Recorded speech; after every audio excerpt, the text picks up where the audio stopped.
Merci.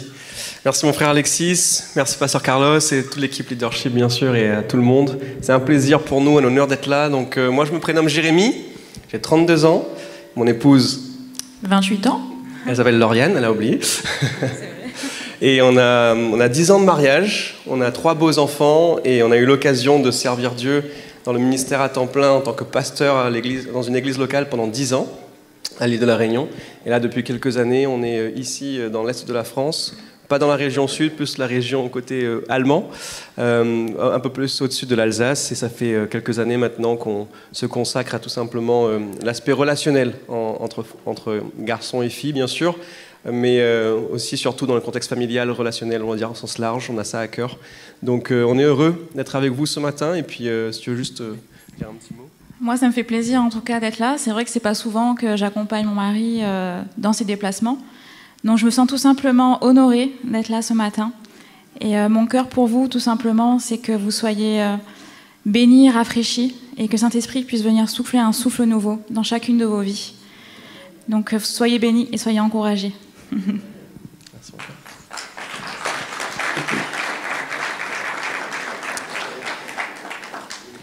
Amen, mais on n'est pas là pour nous, on est là pour lui, amen. On est là pour le roi des rois, et si on peut juste fermer les yeux quelques secondes, fixer nos regards sur lui. Si on peut baisser le micro un peu pour moi sur l'estrade, s'il vous plaît, parce que c'est un peu trop fort pour moi. Merci. Amen. Seigneur, merci pour ta grâce. Merci pour ta miséricorde.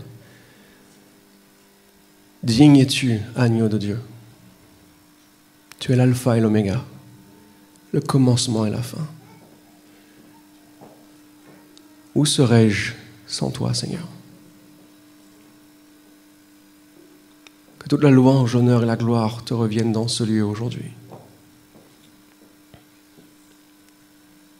Merci pour ton souffle de vie. Merci pour ta tangible présence maintenant même. Seigneur, que ta parole prêchée puisse abattre toute forteresse qui s'élève contre la connaissance de Christ. Seigneur, que ta parole prêchée, déclarée aujourd'hui dans ce lieu au travers de ton serviteur puisse tout simplement nous amener tous à une vie d'humilité, de dépendance, remplie de foi, de courage et d'audace, inspirée de ton esprit, afin que la gloire te revienne. Sois le bienvenu dans ce lieu, Saint-Esprit. Que ton règne vienne, que ta volonté soit faite ce matin, dans ce lieu, dans nos vies, comme il est au ciel.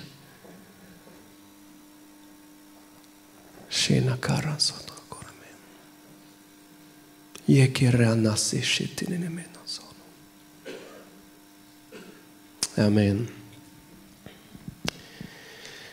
Amen.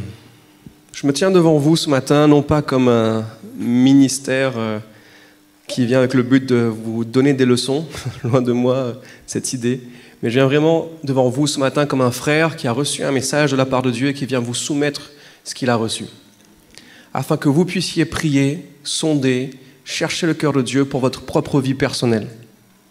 Il y a quelques années où moi j'ai grandi dans l'église locale, j'ai grandi dans ce qu'on vit là tous les jours de ma vie depuis mon plus jeune âge, et aujourd'hui j'ai un regard un petit peu différent sur la marche du chrétien.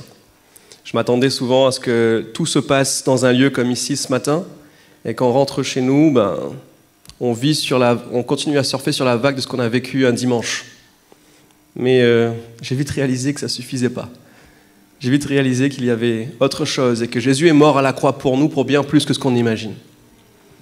Et si vous lisez dans les évangiles, Matthieu 24 notamment, et les différents évangiles, vous allez voir que Jésus nous décrit certaines circonstances qui devraient nous donner des indicateurs du temps dans lequel on vit. Je ne sais pas si vous avez déjà lu Matthieu 24 par exemple, il dit dans les temps de la fin, il y aura des guerres et des menaces de guerre. Il y aura les pandémies, les épidémies, il y aura une génération qui appelleront le mal bien et le bien mal. Vous avez lu cela? Et il dit, vous veillez à ceci, parce que ces signes, ce sont les signes des temps de la fin. Cela signifie que c'est une bonne nouvelle, Jésus-Christ revient. C'est notre espérance. Frères et sœurs, notre espérance est aussi le retour de Jésus le Christ.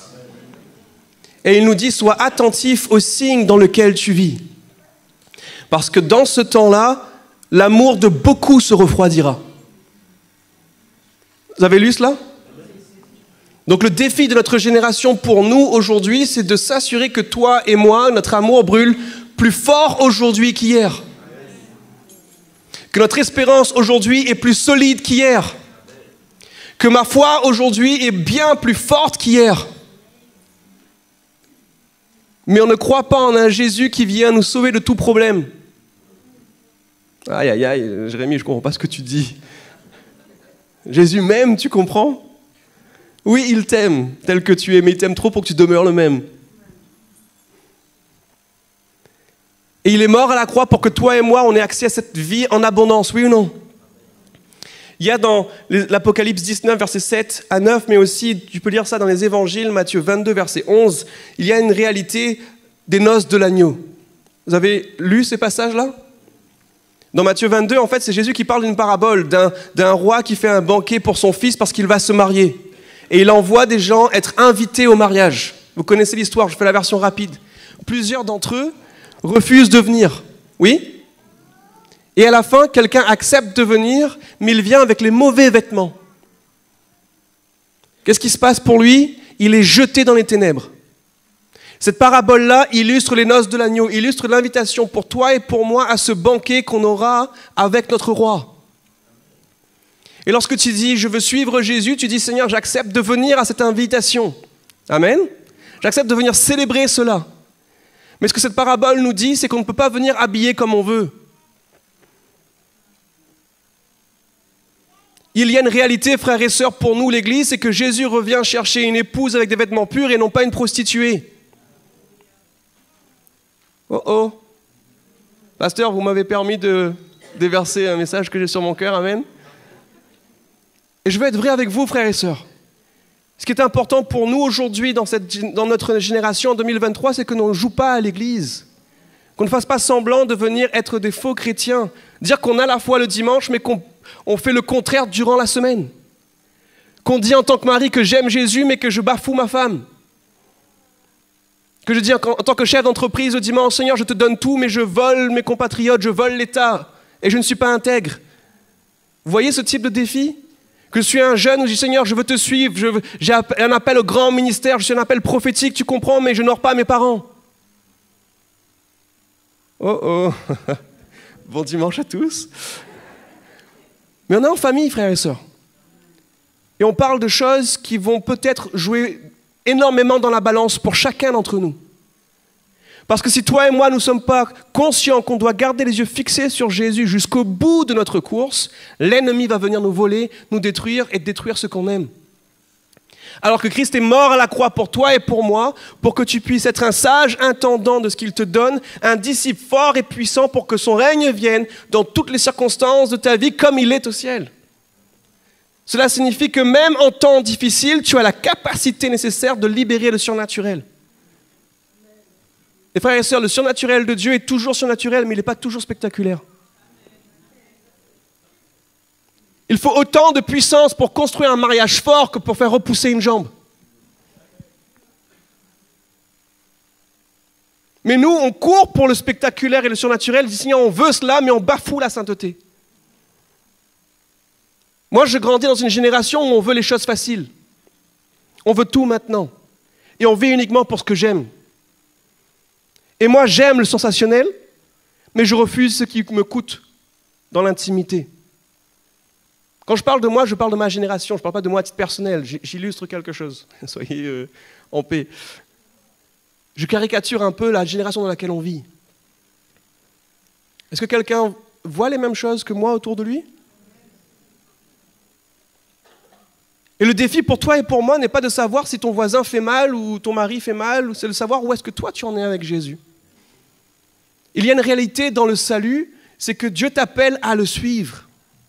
C'est ce qui s'est passé avec les premiers disciples. Quand vous lisez les évangiles, notamment dans, on va dire, dans les Matthieu 4, verset 19, vous savez ce qui se passe. Jésus passe à côté de certains disciples, il passe au travers de la ville et il dit par exemple, « Suivez-moi et je ferai de toi et de vous des pêcheurs d'hommes. » Le mot « suivre » ici, quand on étudie un peu la racine hébraïque, cela signifie, ou même grec dans le Nouveau Testament, cela signifie « viens là où je suis maintenant ».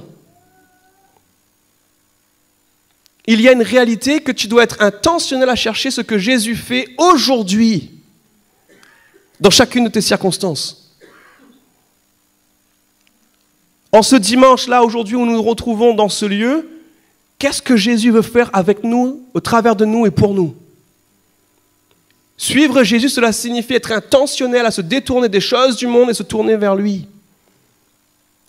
Lorsque Jésus parle du salut, j'ai donné ma vie à la croix pour vous, et que je te délivre de toute oppression, de tout mal, pour qu'on puisse vivre dans une vie pleine, la vie Zoé, la vie en abondance, cela signifie qu'il y a un impact passé, parce que tu as été justifié par rapport à ce qu'il a fait à la croix, mais il y a aussi un impact présent, frères et sœurs. Il y a autant de puissance dans ce que Jésus a accompli à la croix il y a 2000 ans, aujourd'hui, qu'il y a 2000 ans. Et cela te donne la capacité de refuser le péché et de te tourner vers Christ afin de marcher dans ses voies. C'est ce qu'on appelle la sanctification.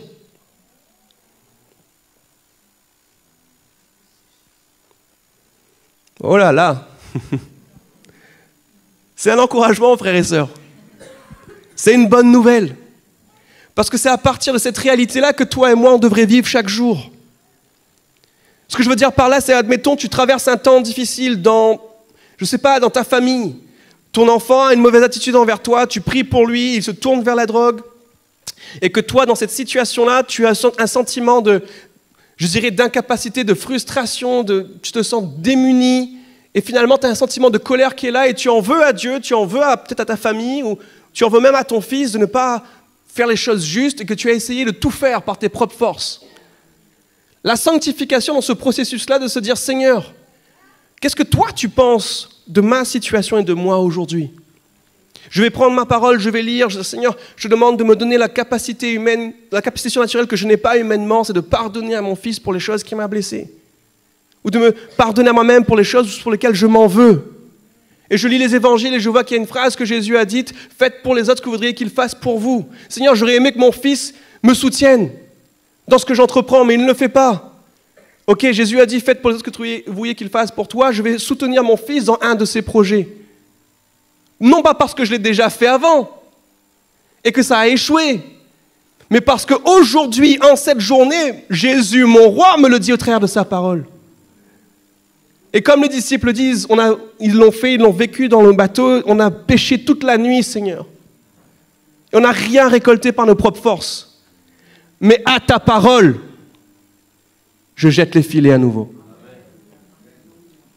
Donc Seigneur, je n'ai pas réussi par mes propres forces jusqu'à maintenant. Pardonne-moi. Je pratique la sanctification, je me tourne vers toi. Toi, tu bénis cette parole du fait pour les autres qu'ils fassent pour vous aujourd'hui, pour moi, en cette journée. Donc à ta parole, je jette à nouveau les filets.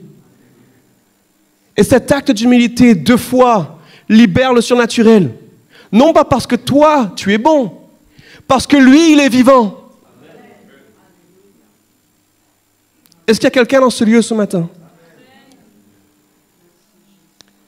Et c'est une invitation par le roi des rois de faire cela dans tous les domaines de notre vie. Seigneur, qu'est-ce que toi tu dis des finances? Qu'est-ce que toi tu déclares sur ma vie concernant les finances? Et on fait la même chose. Seigneur, j'ai déjà essayé, mais non pas selon mes propres forces, aujourd'hui à ta parole. Et c'est dans ce processus-là que l'on est amené, frères et sœurs, à découvrir des choses qu'on ne soupçonnait pas avant. Parce que je tiens à vous dire que 1 Corinthiens 10, 13, Paul l'explique aussi aux Corinthiens que les circonstances difficiles ne s'évaderont pas de nos vies. C'est que on ne dit pas amen, mais c'est une réalité. Vous savez, ça ne sert à rien de prier pour qu'il n'y ait plus de guerre dans le monde. Vous savez, la parole, Jésus l'a déjà dit, il y aura de plus en plus de guerres. Donc, tu peux prier pour qu'on puisse persévérer dans des temps de guerre. Ça oui. On peut prier pour que dans des temps difficiles, il y ait de plus en plus de personnes qui se tournent vers lui, qui est notre espérance. Amen. Mais que les circonstances soient meilleures, je suis désolé, mais Jésus, le roi des rois, a déjà dit que ce sera de mal en pire, jusqu'à ce qu'il revienne. Donc notre espérance n'est pas que les circonstances changent. Notre espérance, c'est qu'en toutes circonstances, on puisse être sa voix. En toutes circonstances, on puisse libérer la paix. En toutes circonstances, on puisse être ses témoins. Amen. 1 Corinthiens 10 nous dit que Dieu est fidèle, au verset 13, et qu'il ne permettra pas que tu sois tenté au-delà de tes forces. Et qu'avec la tentation, il prépare déjà le moyen d'en sortir. Pourquoi ? Dans le but que tu puisses être transformé. Donc ce que Paul veut dire là, c'est, il ne dit pas aux Corinthiens, t'inquiète pas, les circonstances difficiles vont disparaître. Prie et je vais tout annuler. Il dit, dans ton temps difficile, j'ai déjà préparé le moyen d'en sortir. Parce que mon objectif, c'est que toi, tu sois transformé. Et non pas juste que tu aies une victoire. Bien sûr, les circonstances vont changer si tu persévères, on est d'accord. Mais on ne prie pas pour que la circonstance disparaisse, on prie qu'on soit transformé à son image. Et dans le processus, la circonstance va changer. Amen. J'avais ce passage-là que j'ai reçu à cœur lorsqu'on priait ensemble ce matin, qui est revenu dans mon esprit. C'est le passage dans Éphésiens 3, à partir du verset... Allez, je vais lire à partir du verset 12. Non, je ne peux pas. Je lise plus haut. On va lire à partir du verset 8. « À moi, qui suis le moindre de tous les saints, cette grâce a été accordée d'annoncer aux païens les richesses incompréhensibles du Christ et de mettre en lumière quelle est la dispensation du mystère caché de tout temps et qui a créé toutes choses, afin que les dominations, que les autorités dans les lieux célestes connaissent aujourd'hui par l'Église la sagesse infiniment variée de Dieu. » Imaginez l'un de nos appels à nous en tant que communauté, l'Église avec un grand E et des communautés locales. C'est que les autorités, même célestes, puissent voir la sagesse infiniment variée de Dieu. C'est autre chose, je n'ai pas la compréhension de ce que cela signifie. Selon les desseins de l'Éternel, il l'a mis à exécution par Jésus-Christ notre Seigneur, en qui nous avons par la foi en lui la liberté de nous approcher de Dieu avec confiance. Aussi, je vous demande de ne pas perdre courage à cause de mes tribulations pour vous. Elles sont votre gloire. L'apôtre Paul avait une compréhension des temps difficiles que ça peut juste être une source d'inspiration pour nous. L'apôtre Paul est celui qui dit qu'on doit être reconnaissant pour qui est Dieu en toutes circonstances. Pas pour toutes les circonstances, mais en toutes circonstances. Reconnaissant pour qui il est. C'est ce qu'il explique aux Philippiens. Il dit, à cause de cela, je fléchis le genou devant le Père, duquel tire son nom toute famille dans les cieux et sur la terre, afin qu'il vous donne, selon la richesse de sa gloire, d'être puissamment fortifié par son esprit dans l'homme intérieur, en sorte que Christ habite dans vos cœurs par la foi, afin qu'étant enracinés et fondés dans l'amour, vous puissiez comprendre avec tous les saints quelle est la largeur, la longueur, la hauteur, la profondeur et la hauteur de l'amour du Christ, qui surpasse toute connaissance, en sorte que vous soyez remplis jusqu'à la plénitude de Dieu. Une prière juste extraordinaire. Il dit ici, je prie le Seigneur que vous puissiez comprendre un amour qui n'est pas compréhensible. C'est ce qu'il est en train de dire. Un amour qui surpasse toute connaissance. On sait tous que l'amour de Dieu, c'est un amour divin. C'est un amour qui n'est pas un amour humain, oui ou non? Et Paul, ici, il prie pour qu'on puisse comprendre cela. Je dis, Seigneur, mais j'ai l'impression qu'il dit quelque chose, enfin, il dit son contraire, quoi. Il prie pour quelque chose qui, en fait, n'est pas possible.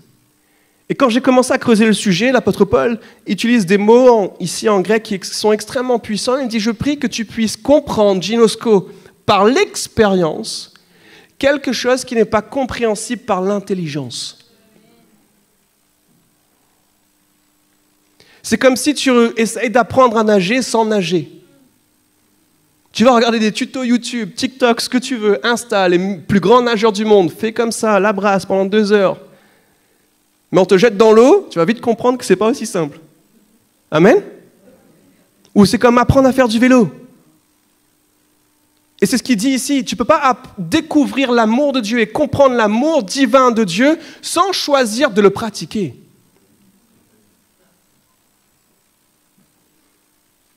En d'autres termes, prépare-toi, mon frère et ma sœur, à ce que ça te coûte. Vous savez, lorsqu'on fait la prière au salut, lorsqu'on donne notre vie à Jésus, ce qu'on dit tout simplement, c'est « Seigneur, je refuse de vivre pour moi et je choisis maintenant de vivre pour toi ». C'est ce que ça signifie. En règle générale, moi j'ai souvent échangé avec des plus jeunes. Oui, je veux donner ma vie à Jésus. Je dis, mais pourquoi tu veux le faire? Ça veut dire quoi? Moi je veux le faire parce qu'il va me guérir, tu comprends? Je veux le faire parce que je veux la puissance, l'appel au ministère. C'est mon appel, j'ai reçu une prophétie. Prophète. Et oui, je me réjouis avec toi, c'est super que tu veux marcher avec Jésus, mais tu sais ce que ça signifie? Cela signifie que tu ne feras plus ce qu'il te plaît. Cela signifie que tu ne vivras plus pour tes propres plaisirs personnels de la chair. Cela signifie que tout ce que tu vas initier dans ta vie, tu vas être intentionnel à chercher, à sonder les choses qui sont d'en haut et qui sont plus pures. Donc mon frère, ma sœur, il y a un coût. On ne peut pas se voiler la face là-dessus. À quoi ça pourrait ressembler de chercher mon propre plaisir personnel? Aujourd'hui, je suis fatigué, Jérémie, j'ai besoin d'être encouragé. Je suis émotionnellement chargé. Et comme je suis dans cette saison où je suis fatigué, franchement, j'ai envie de rien faire pour ma femme aujourd'hui. Moi, je suis frustré. Donc j'ai décidé qu'aujourd'hui, je ne ferai rien. C'est à elle de faire. Je comprends que ça fait partie des circonstances où on peut être fatigué, chargé et sous un fardeau et un joug. Mais, comme tu vis plus que pour toi, tu vis pour lui, tu vas aller dans le trône de Dieu en disant « Seigneur, donne-moi la force que je n'ai pas pour faire ce qui est pur et juste. » Et je vais faire au moins une action ou deux actions, empreintes non pas d'un amour humain uniquement, mais d'un amour divin envers mon épouse. Peut-être que je n'aurai pas la force de le faire toute la journée, mais je vais peut-être faire deux actions, une action. Vous voyez ce que je veux dire?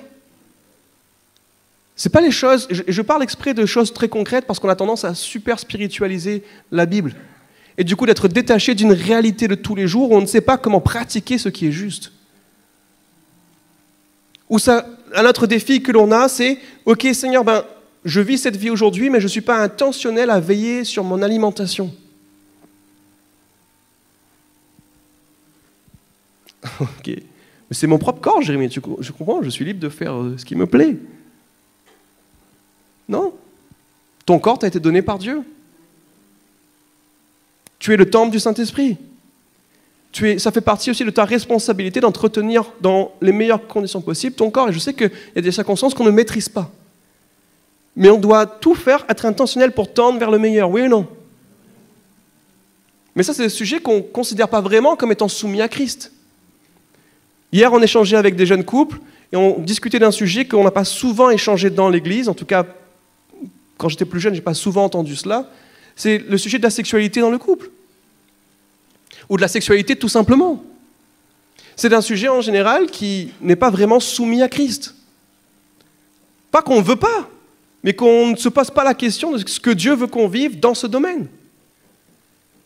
Est-ce que je sais comment faire en sorte que mon épouse ait la jouissance dans le rapport sexuel, qu'elle ait des orgasmes? Ah non, j'en parle pas, tu comprends, parce que ça c'est lié au péché. Dieu c'est un Dieu saint. Nous on prie. Je caricature, mais c'est un petit peu ça des fois qu'on fait, qu'on vit.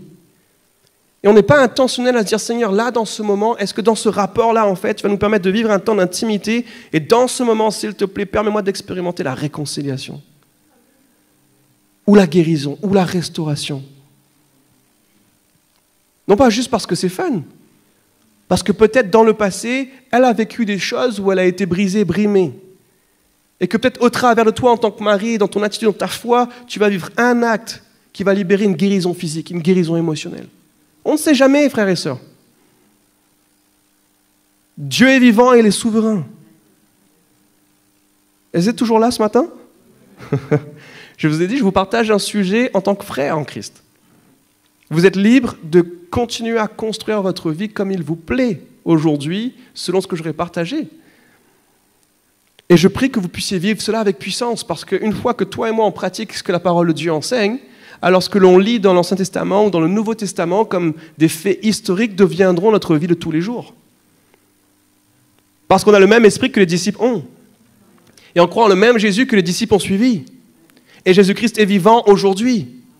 Donc frères et sœurs, c'est toi et moi, on pratique les promesses de la Bible, de la parole inspirée par l'Esprit chaque jour, et qu'on se soumet à sa volonté, on ne va vivre que le surnaturel.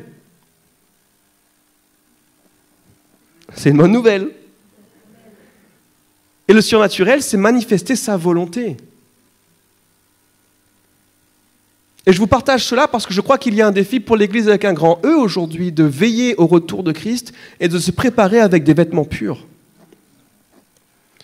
Pour qu'on ne se voile pas la face le jour où Jésus-Christ reviendra, de dire « Seigneur, mais ma lampe est vide. Je n'ai plus d'huile. » Vous avez lu cette histoire, cette parabole des 10 vierges? Celles qui ont été sages et qui ont gardé de l'huile, qui ont fait le nécessaire pour que leur huile demeure.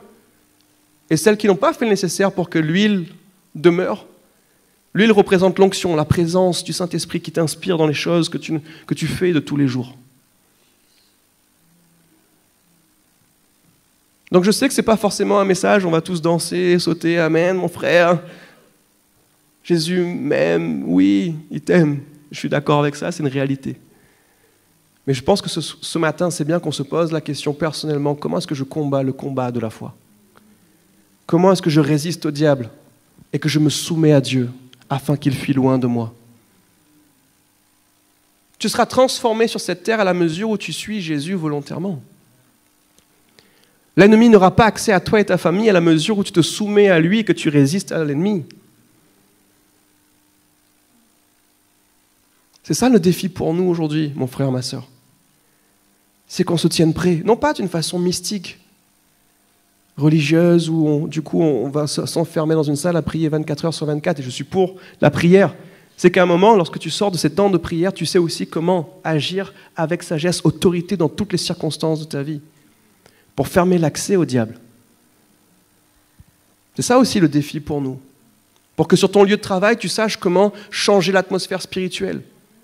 Ou tout simplement être un témoin alors qu'il y a des difficultés. Moi, j'ai travaillé dans un domaine d'usine, industrie, dans une multinationale, où il y a des hommes remplis de testostérone qui ne connaissent pas Dieu, et leur passe-temps dans les pauses, c'est les films porno qu'ils ont tournés eux-mêmes la veille. Je suis pasteur. Ah, Seigneur Jésus, comment je vis? Seigneur, je suis pas là, Seigneur, je suis pas là, je travaille pas ici. On peut pas faire ça. On peut pas dire, toi je te parle pas parce que toi tu m'as montré une vidéo qui n'est pas chrétienne. Hein. Vous voyez ce que je veux dire? Et si tu arrives avec ce facteur trop mielleux de, tu sais, Jésus t'aime, mon frère, est-ce que je peux prier pour toi? Il va te dire, mais de quoi tu parles? C'est quoi ton problème? Il va dire, non, jamais. Moi, je fais ma vie, tu fais la tienne. Je suis content dans ce que j'ai. J'ai de l'argent, j'ai les femmes. De quoi tu me parles, Jésus m'aime? Ça n'a pas de sens. Il y a une réalité qu'eux vivent, que si moi, je ne sais pas comment pratiquer la parole dans leur réalité, ils ne vont jamais découvrir le Jésus que moi, je sers.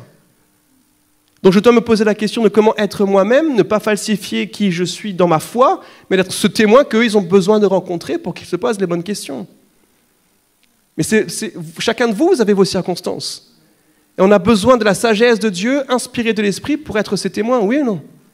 Et on ne va pas arriver dans toutes ces circonstances avec des versets bibliques toute la journée. Les versets bibliques sont pour nous une ligne directrice. Eux, ils doivent rencontrer Jésus. Vous voyez ce que je veux dire? Pas uniquement le verset que moi je connais. Est-ce qu'il y a quelqu'un dans ce lieu ce matin? C'est ça l'appel à la consécration. C'est pas te consacrer ou me consacrer pour que j'ai une vie meilleure. C'est me consacrer pour que lui soit glorifié et qu'il soit vivant au travers de moi aujourd'hui. Parce que si toi et moi, on se consacre uniquement pour qu'on ait plus de succès, plus de finances ou plus de percées, ou uniquement pour nos signes, nos miracles, nos guérisons personnelles, on va vite se lasser. Et on va vite perdre de la substance qu'il nous faut pour continuer à combattre. Regardez toutes les histoires bibliques, il n'y a personne des disciples qui ont fini en jet privé de luxe dans un hôtel 3 étoiles. Est-ce qu'ils ont manqué de quoi que ce soit? Non, Dieu a pourvu. Mais est-ce qu'ils avaient la mesure de succès que nous, on considère être un succès aujourd'hui dans notre génération? Je ne suis pas sûr. Oui, non. Même, regardons l'histoire de Joseph. Joseph qui est considéré comme une success story. Sorti de la trahison par ses frères dans un puits, il arrive à la royauté. Success story, style rêve américain, alléluia, on a regardé un bon film d'action. Mais concrètement, c'est un jeune gars humble, rempli de foi, qui s'est tenu entre les mains de Dieu, non pas pour son propre intérêt personnel, qui s'est tenu là parce que Dieu avait fait alliance avec son père. Dieu avait fait alliance avec le père de Joseph en disant « Je serai toujours fidèle envers toi et les générations qui te suivent ». Ils arrivent dans un temps où l'Égypte est au contrôle. Et Dieu avait besoin d'un homme humble, jeune homme humble, capable de se tenir dans toutes les circonstances pures pour le roi, pour que la fidélité de Dieu soit toujours témoin envers son père à la fin de sa vie. L'objectif de Dieu n'était pas uniquement que Joseph soit connu, ou Joseph soit riche, ou que Joseph soit en sécurité. Il avait besoin d'un homme humble comme Joseph. Parce que Joseph s'est trouvé dans ce chemin de vie au travers de différentes circonstances difficiles. Oui ou non? Il est dans le puits, il est vendu, il est fidèle, il arrive dans une première position d'autorité. Dans cette position d'autorité, il est tenté par une femme. Normalement, dans le contexte à ce moment-là, c'était sûrement une très belle femme. Soyons vrais aujourd'hui, tout homme normalement constitué, tu as une très belle femme nue devant toi qui te dit tous les jours « Viens, je m'occupe de toi », tu te poses des questions. Tu dis vite fait alors. Hein. On rigole. Mais on fait nous les personnes qui sont intouchables ici dans ce lieu-là. Oui. Mais une fois dehors sur ton lieu de travail tout le temps, tu as ta collègue qui vient te voir et qui te dit « Hey, t'es beau quand même. Hein. » C'est pas la même ambiance. Hein. On n'a pas tous les frères et sœurs qui sont là en train de lire la Bible. « Ah Seigneur, amen, tu es bon toi. » C'est un contexte différent. Et soyons vrais frères et sœurs. C'est une réalité. On doit combattre le bon combat de la foi. Et dans cette histoire, Joseph a été fidèle, il n'a pas succombé à la tentation, il a fui. Et la récompense de Dieu pour Joseph, c'est quoi? La prison. Joseph a été fidèle, il n'a pas succombé à la tentation. Normalement, on se dit, Seigneur, je suis fidèle là, prochaine étape, c'est plus haut. Attends, je suis là, je suis le gars, quoi. J'ai fait le travail, j'ai fait le job, Seigneur. Prison. Mais si on ne comprend pas que dans le processus, Dieu n'est pas uniquement dans le fait de nous promouvoir avec plus de succès, plus de finances, plus de richesses, mais qu'il reste fidèle en toutes circonstances, qu'on ne comprend pas que son projet, ce n'est pas notre vie personnelle uniquement, mais c'est le salut des âmes, c'est le salut d'une communauté, des frères et des sœurs, que je sois transformé à son image, on se dit, Seigneur, tu n'es pas fidèle, et je quitte le bateau. C'est un mensonge. Joseph a dû traverser ces circonstances-là en disant « Seigneur, qu'est-ce que tu veux que je fasse et que je vive ?» Il a été aussi intègre quand il avait les ressources que quand il était dans la prison. Et ce qui touche, entre guillemets, mon cœur quand je lis cette histoire, c'est qu'à la fin de l'histoire, les frères de Joseph reviennent. Et ils lui disent « Je te demande pardon, on te demande pardon d'avoir trahi. » Et il dit « Non, vous ne m'avez pas trahi, vous ne m'avez pas envoyé ici, c'est Dieu qui m'a envoyé en avant de vous. » Il faut de l'humilité. Il faut de la foi. Pour avoir traversé toutes ces années de challenges, de difficultés, sans voir sa famille, sans être connecté à la source spirituelle dont il avait besoin, c'était le patriarche qui enseignait la parole.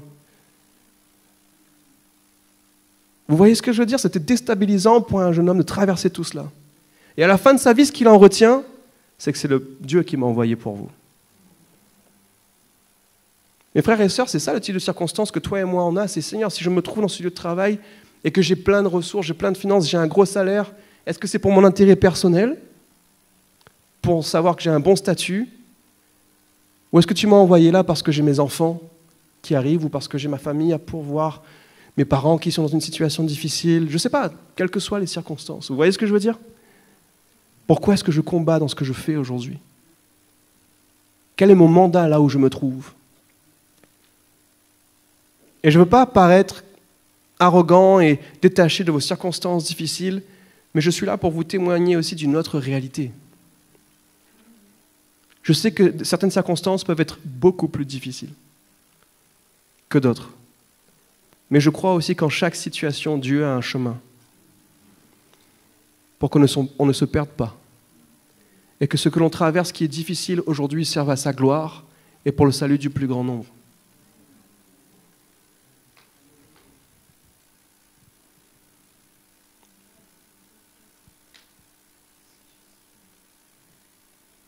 J'aimerais vous laisser avec une dernière question ce matin.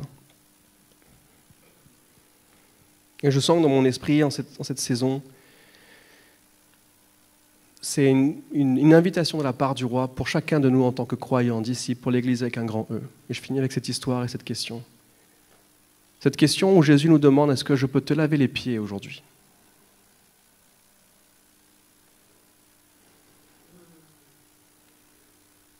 Vous savez, dans cette histoire où Jésus demande s'il peut laver les pieds des disciples, il y a un disciple qui est caractérisé comme étant quelqu'un qui a une grande bouche, Pierre,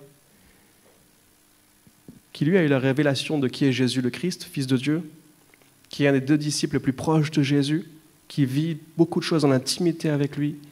Il va dire à Jésus, non, je ne suis pas digne que tu laves mes pieds. Moi, je devrais le faire. Et à chaque fois que j'avais lu cette histoire dans le passé, j'avais vu uniquement un aspect comme quoi Pierre avait fait un acte d'humilité. Non, Seigneur, c'est toi qui es le roi, je ne suis pas digne que tu le fasses, c'est à moi de le faire. Et finalement, en priant, j'étais dans une saison de ma vie un peu plus compliquée, un peu plus isolée. Et Saint-Esprit me guidait dans une perspective un petit peu différente. Il me disait, Jérémie, à cette période-là, ils n'avaient pas les chaussures que tu as aujourd'hui. Ils n'avaient pas les voitures que vous avez aujourd'hui. Donc lorsqu'ils ont marché avec Jésus, probablement que les sandales n'étaient pas suffisantes pour protéger leurs pieds des intempéries, du type de route dans lequel ils marchaient. Ils ont dû se blesser, ils ont dû avoir les pieds sales. Et le Saint-Esprit me mettait à cœur, me dit, Jérémie, le fait que Jésus s'est mis à genoux pour laver les pieds de Pierre, cela signifiait qu'il allait voir comment est-ce que Pierre a marché. Et accepter que Jésus te lave les pieds aujourd'hui, c'est accepter de regarder comment est-ce que tu marches dans ta foi aujourd'hui. C'est d'accepter qu'il a un droit de regard sur les choses que toi, peut-être, tu voudrais cacher. Et peut-être des endroits que tu as traversés qui t'ont blessé. Et d'accepter que Jésus mette de l'eau dessus, ça va faire mal. Mais c'est un processus de guérison. Vous savez comment on appelle cela ? La purification. Donc accepter que Jésus nous purifie n'est pas toujours agréable, mais c'est toujours nécessaire. La question c'est, est-ce que toi aujourd'hui tu acceptes que Jésus te fasse entrer dans un processus où il te lave les pieds ? Parce que frères et sœurs, on est appelés à rentrer dans une nouvelle saison où on ne peut pas marcher de la même façon qu'on a marché avant. Tout comme Moïse est arrivé devant le buisson ardent, une nouvelle rencontre fraîche avec Jésus liée au surnaturel, parce que je crois que c'est l'appel pour votre communauté ici. Je crois que vous vivez une nouvelle saison. Je crois que Dieu vous appelle à un temps de rencontre divin, surnaturelle, où le buisson ardent se tient devant vous. Mais Dieu a dit à Moïse, retire tes sandales, car ce lieu est saint. En d'autres termes, tu ne peux pas marcher dans ce lieu comme tu as marché jusqu'à maintenant. Tu ne peux pas ramener dans ce lieu les choses que tu as tirées pendant trop longtemps, par tes propres moyens. Et c'est ce que je reçois spirituellement pour vous en tant que communauté, en tant qu'individu peut-être, que 2023 marque une nouvelle saison. Est-ce que les temps seront plus faciles ? Peut-être pas. Mais est-ce que c'est un temps de renouveau dans notre foi, dans la puissance du Saint-Esprit, dans le signe, les miracles et les prodiges pour chacun de nous ? Oui, je le crois.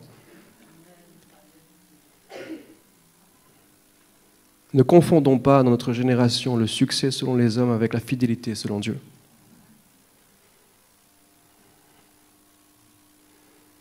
Peut-être qu'être fidèle selon Dieu va nous amener dans des circonstances que les gens vont considérer comme un échec.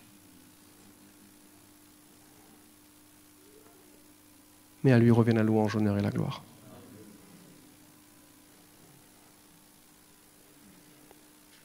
Seigneur, on te demande tout simplement pardon pour nos manquements, Seigneur. Nous voulons fixer nos regards sur toi ce matin. Seigneur, que ces quelques minutes d'échange au sujet de ta parole, Seigneur, ne nous laisse pas indifférents, Père. On veut répondre à ton invitation ce matin. Nous voulons te suivre, Jésus.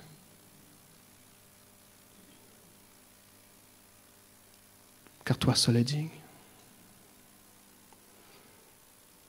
Digne es-tu, agneau de Dieu.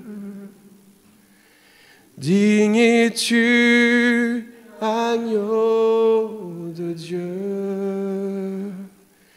tous les anges ensemble acclament la espérance, ton saint nom. Digne es-tu, digne es-tu, agneau de Dieu. Digne es-tu, agneau de Dieu.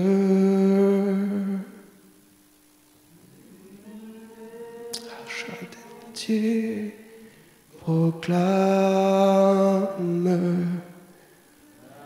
de ton saint nom. Alléluia Jésus. Alléluia Jésus. À toi revient la louange, honneur, la gloire. Dore, mon nom s'élève en majesté de mes lèvres. Je célèbre ta victoire, ton règne, ton autorité. Digne es-tu, agneau de Dieu. Digne es-tu, agneau de Dieu. L'hiver clame.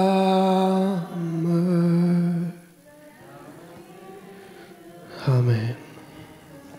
Amen. Alléluia. Alléluia. Alléluia. Gloire à Jésus. Gloire à Jésus. Digne es-tu, agneau de Dieu. Sois notre roc, notre forteresse en cette journée. C'était la makata, c'est shentoroma.